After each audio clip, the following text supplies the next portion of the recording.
wabarakatuh. Kami dari kelompok 4, perkenalkan saya Aura Reksa Motiva dengan NPM 23231140.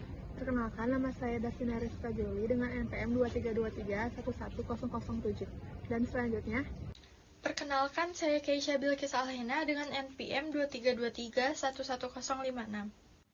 Saya Muhammad Hafiz Atala dengan NPM 2323111058. Di sini kelompok kami akan mempresentasikan tentang implementasi nilai-nilai kebangsaan berdasarkan Pancasila. Yang pertama, saya akan menjelaskan Pancasila sebagai dasar negara dan sumber norma hukum dan implementasi nilai-nilai Pancasila di tingkat desa. Yang pertama, Pancasila sebagai dasar negara dan sumber norma hukum. Pancasila dijabarkan dalam berbagai peraturan perundang-undangan di Indonesia, sehingga nilai-nilai Pancasila menjadi landasan pokok dan fundamental bagi penyelenggaraan negara. Pancasila sebagai sumber segala sumber hukum berarti bahwa segala peraturan, undang-undang, dan hukum positif harus bersumber dan ditujukan demi terlaksananya Pancasila. Implementasi nilai-nilai Pancasila sebagai sumber norma hukum di Indonesia telah berlangsung sejak Indonesia merdeka. Pancasila telah menjadi dasar bagi penyusunan peraturan perundang-undangan.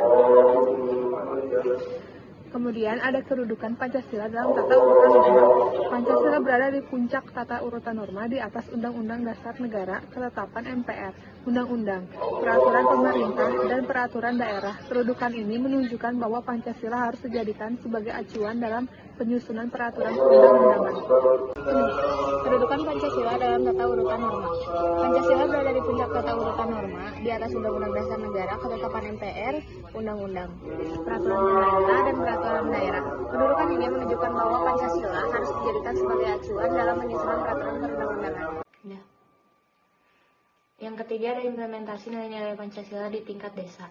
Implementasi nilai-nilai Pancasila di tingkat desa memiliki tujuan untuk membangun kehidupan bangsa dan bernegara yang harmonis dan sejahtera. Ada beberapa contoh implementasi nilai-nilai Pancasila. Contohnya, implementasi nilai ketuhanan.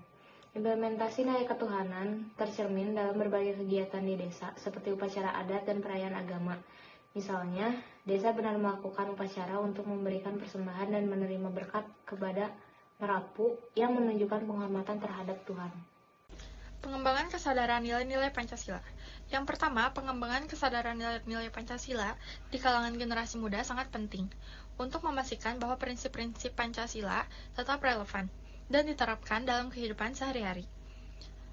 Berikut adalah beberapa upaya yang dilakukan untuk meningkatkan kesadaran nilai-nilai Pancasila. Ada pendidikan formal. Pendidikan formal di sekolah memiliki peran penting yang dapat membantu pemahaman dan kesadaran generasi muda tentang Pancasila. Mata pelajaran pendidikan Pancasila dan kewarganegaraan membantu siswa memahami sejarah filosofi Pancasila, serta mengembangkan pemahaman mereka melalui diskusi dan praktik.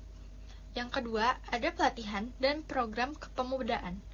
Pelatihan dan program kepemudaan diadakan untuk mengembangkan kepemimpinan berbasis Pancasila di kalangan generasi muda.